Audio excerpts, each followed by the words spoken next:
getting better every game. So yun naman ang hinahabol namin.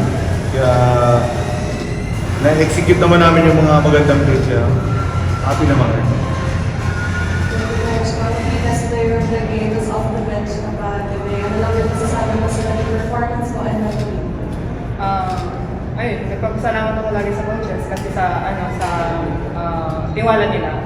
And yung system kasi namin is like, kailangan natin talaga magkaroon ng confidence na para pag once na ginamit, pinasok sa loob, ready.